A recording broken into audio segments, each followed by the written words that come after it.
So, actually feel like the more you understand story, Mm-hmm. the less you need to plot or write by the seat of your pants.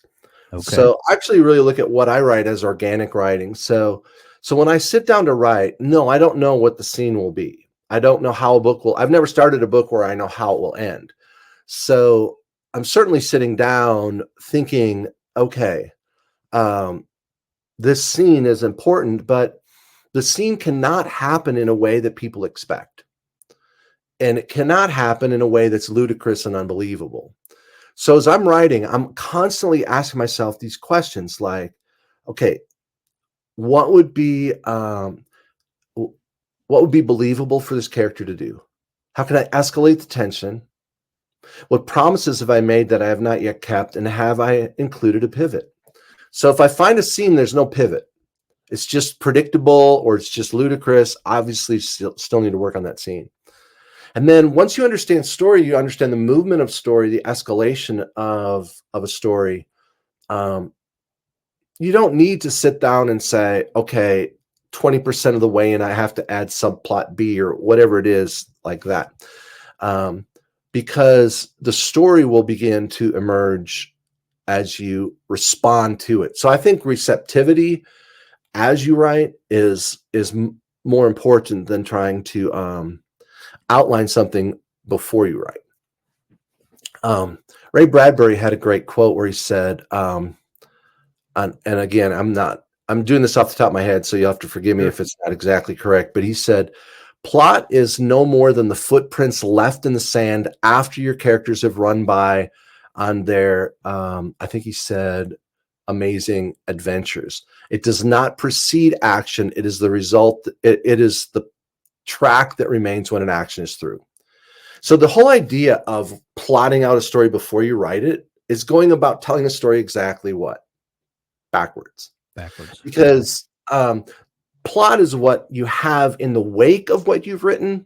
It does not precede action. It's the track that remains when an action is through. And so I am a big proponent of what I call pursuit-based storytelling. So instead of asking the question, what should happen?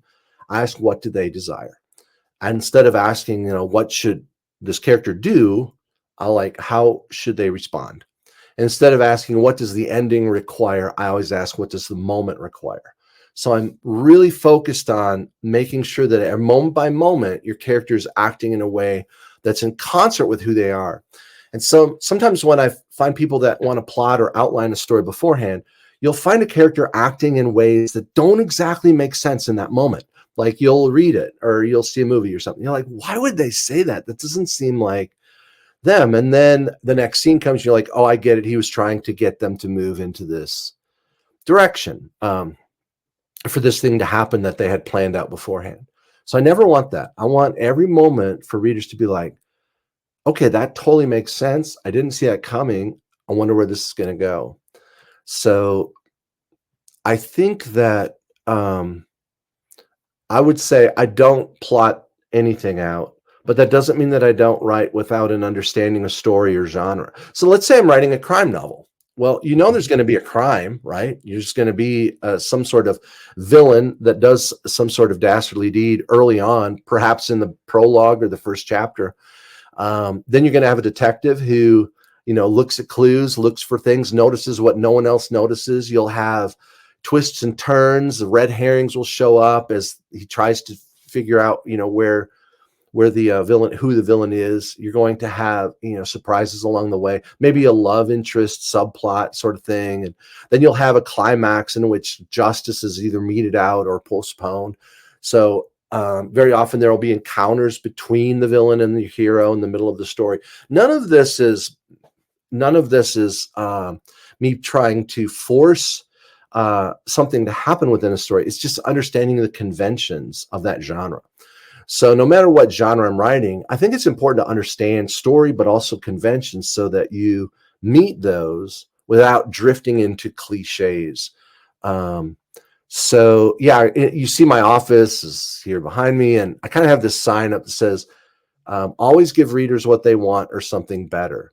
So my goal when I write is to fulfill, let's say, the expectations or whatever of a reader in that genre, but hopefully give them some surprises. that they maybe hadn't thought of before. And so if you were to say, am I a pantser? I don't write by the seat of my pants because I'm always thinking of story. But I'm certainly not a plotter because I don't plan anything out. I allow the story to unfold as I'm working on it. That's why I use the word organic typically